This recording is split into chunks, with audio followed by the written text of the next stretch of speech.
Are you the kind of person that only likes to give if you're going to get something out of it?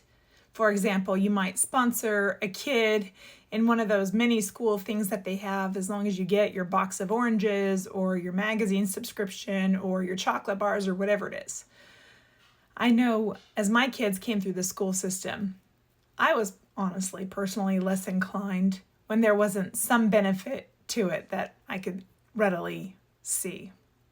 And I'm ashamed to say that, honestly. But I know I'm not the only person. I know that people struggle with just giving in general, of being generous. And in fact, we see that with the Corinthian church in the Bible. In 2 Corinthians, Paul is writing a letter to the church at Corinth, and he's addressing a little issue that they have with departing from their wealth. So I first should point out that Paul had been offered patronage by the Corinthian church. They wanted to cover his expenses and housing and all these other things in exchange for him being able to provide services to them when they wanted it. Which Paul has the obligation of Christian duty and love, but he did not want to be obligated as their special puppet or toy. And thus he said, I have a better idea. Let's put your money toward this offering for Jerusalem. That actually is in 1 Corinthians 16.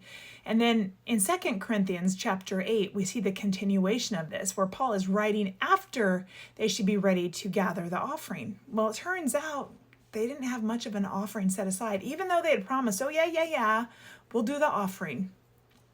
Paul actually wrote a note to encourage them to continue giving. And he said this, now as you excel in everything, in faith, in speech, in knowledge, in utmost eagerness, that's eagerness for Jesus Christ, and in our love for you, so we want you also to excel in this generous undertaking.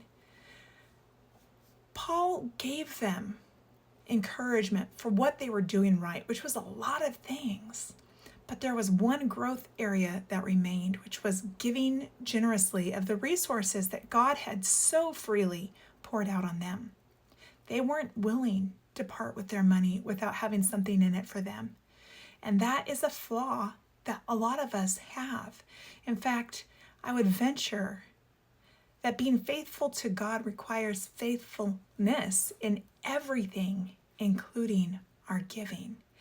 Giving of resources, in time, in things that are important to us, so our treasure, not necessarily those resources, and of course our love. And if we are holding any of those back, we are not faithful servants of God. God calls us to faithfulness just as he is faithful. Now we need to live up to it. Something to think about today. Blessings on you.